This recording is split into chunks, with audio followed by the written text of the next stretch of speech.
Hello friends, ഇന്ന് നമ്മൾ ഉണ്ടാക്കാൻ പോകുന്നത് റെസ്റ്റോറൻറ്റിൽ കിട്ടുന്ന അതേ ടേസ്റ്റിലൊരു ഇഷ്ടു കറിയാണ് കേട്ടോ.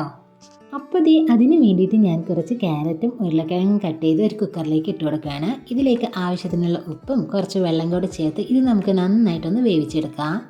ഇനി നമുക്കൊരു ബൗളിലേക്ക് 2 സ്പൂൺ കടലമാവ് ഇട്ട് കൊടുത്ത് അതിലേക്ക് കുറച്ച് വെള്ളം കൂടി ചേർത്ത് കട്ടയില്ലാതെ ഇതൊന്ന് കലക്കി മാറ്റി വെക്കാം.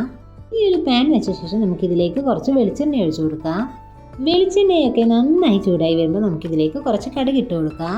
ഇതൊക്കെ ഒന്ന് പൊട്ടി തുടങ്ങുമ്പോൾ ഇനി ഇതിലേക്ക് ഞാൻ ചേർത്ത് കൊടുക്കുന്നത് കുറച്ച് ഉഴുന്നും ചെറിയ ജീരകം കൂടിയാണ്.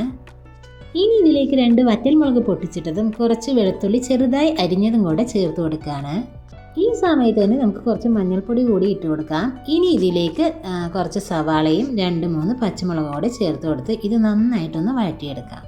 സവാള ഒന്ന് കുഴഞ്ഞ് കിട്ടിയാൽ മാത്രം മതിയാവും. ഇനി ഇതിലേക്ക് നമുക്ക് കുറച്ച് കറിവേപ്പില കൂടി ചേർത്ത് കൊടുക്കാം. അപ്പോൾ ഇനി നമ്മൾ വേവിച്ച് മാറ്റി വെച്ചിരിക്കുന്ന ക്യാരറ്റും ഉരുളക്കിഴങ്ങും കൂടെ ഇതിലേക്ക് ചേർത്ത് നന്നായിട്ടൊന്ന് അടച്ചു കൊടുക്കാം. ഗ്രേവി ഒന്ന് തിക്കായിട്ട് വരുമ്പോൾ നമുക്ക് ആവശ്യത്തിനുള്ള വെള്ളം ഇതിലേക്ക് ഒഴിച്ചു കൊടുക്കാം കേട്ടോ. വെള്ളം ഒഴിച്ചു കൊടുത്ത ശേഷം കറി നന്നായി തിളച്ച് വരുമ്പോൾ നമ്മുടെ മെയിൻ ഇൻഗ്രീഡിയൻ്റായ കടലമാവ് നമ്മൾ കലക്കി വെച്ചത് ഇതിലേക്ക് ഒഴിച്ചു കൊടുക്കുകയാണ്. ഇപ്പോൾ നമ്മുടെ കറി നല്ല തിക്കായിട്ട് വന്നിട്ടുണ്ടാവും. ഇനി ഇതിലേക്ക് നമുക്ക് ആവശ്യത്തിനുള്ള മല്ലിയില കൂടി ഇട്ട് കൊടുക്കാം. റെസ്റ്റോറൻറ്റിൽ കിട്ടുന്ന അതേ ടേസ്റ്റിലാണ് ഈ കറി നമുക്ക് കിട്ടുക കേട്ടോ. ഞാനിപ്പോൾ ബൂരിക്കാണ് ഈ കറി സൈഡായിട്ട് എടുത്തിരിക്കുന്നത് കേട്ടോ. അപ്പോൾ ചപ്പാത്തിക്കോ ബൂരിക്കോ ആപ്പത്തിനോ ഒക്കെ ഒരു അടിപൊളി കോമ്പിനേഷനാണ് കേട്ടോ ഈ കറി. അപ്പോൾ എല്ലാവരും ഈ കറി ഒന്ന് ട്രൈ ചെയ്ത് നോക്കുക. എന്നിട്ട് ഫീഡ്ബാക്ക് എന്നെ മറക്കാതെ അറിയിക്കണേ.